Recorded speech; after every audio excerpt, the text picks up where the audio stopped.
네, 안녕하세요. 홍튜브입니다. 오늘은 3대 운동을 했을 시에 그러니까 3대 운동만 했을 시에 생길 수 있는 문제점과 그리고 이를 해결할 수 있는 가장 좋은 방법, 좋은 운동 한 가지를 준비를 해보았습니다. 3대 운동 모두 아시죠? 그러니까 벤치프레스와 백스쿼트 그리고 데드리프트만 했을 시에 어떠한 이유로 그러니까 3대 중량을 늘리기 위해서 3대 500을 위해서 3대 운동만 오로지 3대 운동만 하는 경우가 있는데요. 이럴 때 생길 수 있는 문제점 그리고 이를 해결할 수 있는 운동 방법을 준비를 했습니다. 3대 운동만 했을 시에 생길 수 있는 가장 큰 문제점 하나는 바로 흉추, 그러니까 여기에 있는 이 등뼈의 고립과 그리고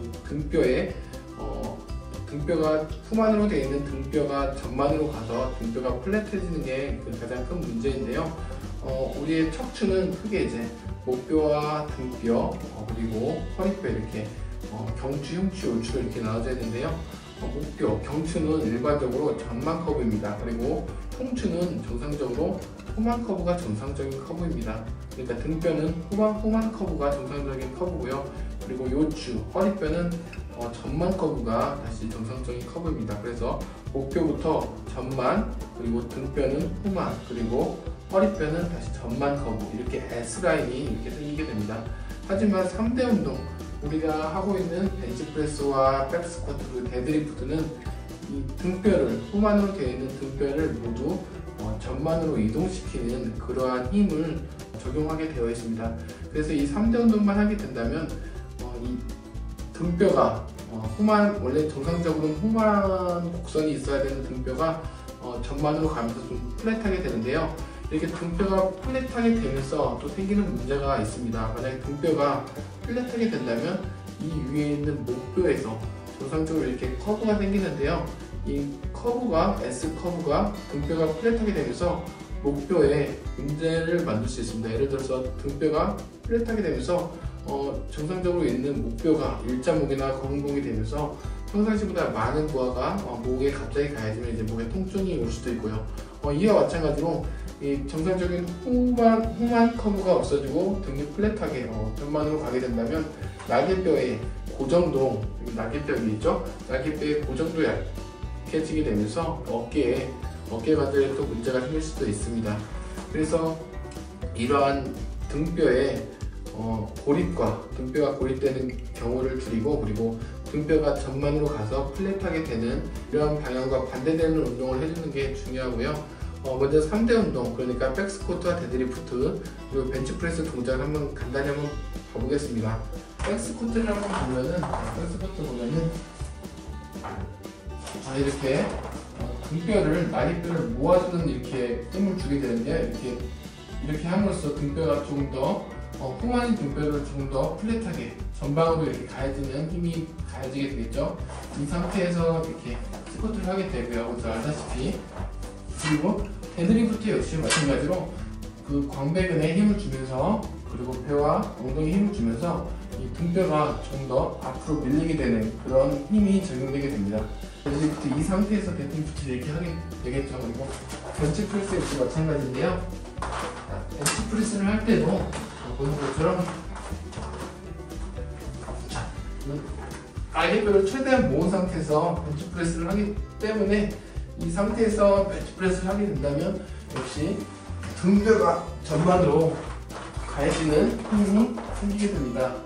자, 그래서 방금 보았던 것처럼 이 백스쿼트 그리고 데드리프트 그리고 벤치프레스 모두 이 등뼈의 후만 커브를 전반으로 밀어줘서 좀 더 플랫하게 만드는 그런 힘을 적용하는 운동이고요. 그래서 만약 등뼈가 플랫한 사람이, 그러니까 등뼈가 후만 커브가 별로 없는 사람이 이 3대 운동만 계속 했을 시에 등뼈가 더욱 플랫해지면서 목이나 혹은 어깨에 문제가 생길 수 있습니다. 다만 등뼈가 좀 후만 커브가 심한 사람들, 예를 들어서 우리 오랫동안 앉아서 일하는 사람들, 특히 이렇게 후만 커브가 심하죠. 이 상태에서 일을 많이 하죠. 이런 후만 커브가 심한 사람에게는 3대 운동만 했을 시에도 등뼈가 이렇게 펴지면서 훨씬 좋은 효과를 낼 수 있는데요. 이와 반대로 조금 전에 말한 것처럼 등뼈가 원래 조금 후만 커브가 없는 사람들, 조금 펴져 있는 사람에게는 이러한 3대 운동만 했을 시에는 다른 곳에, 특히 목이나 어깨에 문제가 생길 수 있기 때문에 등뼈를 조금 더 후만으로 다시 만드는 운동이 필요합니다. 이러한 대표적인 운동 한 가지가 바로 푸시업 플러스인데요. 푸시업 플러스 운동 한번 간단히 보겠습니다. 푸시업 플러스는 푸시업 동작에서 조금 더 팔을 더 세게 밀어서 전극근을 사용해서 등을 이렇게 후만 커브를 만드는 동작인데요.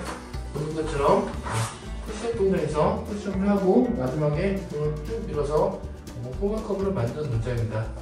양팔로 이렇게 운동을 계속 했을 시에 이 등이 고립되는 또 문제가 생길 수 있기 때문에 푸시업 플러스를 할 때 이렇게 한 팔에 힘을 많이 줘서 이렇게 보는 것처럼 한 팔에 힘을 많이 줘서 푸시업 플러스를 하는 운동을 하시는 게 더 좋습니다.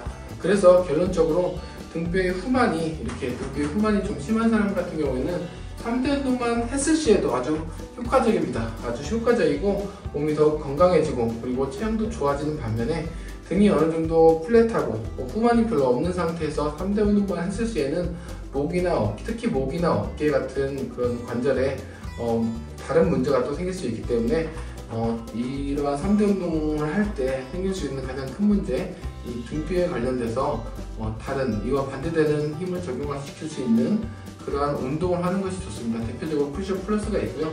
이 푸시업 플러스 이외에도 등거근을 활용해서 등의 후만을 조금 만들어주는 운동을 하는 것이 3대 운동만 했을 시에 생길 수 있는 문제를 해결할 수 있는데 아주 도움을 줄 수 있을 거라고 생각이 됩니다. 뿐만 아니라 대칭적 운동, 양팔과 양발을 동시에 사용하는 운동은 그 척추에 대한 고립을 일으키기 때문에 한 팔로 하는 운동 혹은 한 다리로 하는 운동도 역시 같이 포함시켜서 하면 아주 좋을 것이라고 생각이 됩니다. 오늘은 여기까지 하겠습니다. 감사합니다. 혹시 궁금하거나 질문이 있다면 댓글 부탁드립니다. 감사합니다.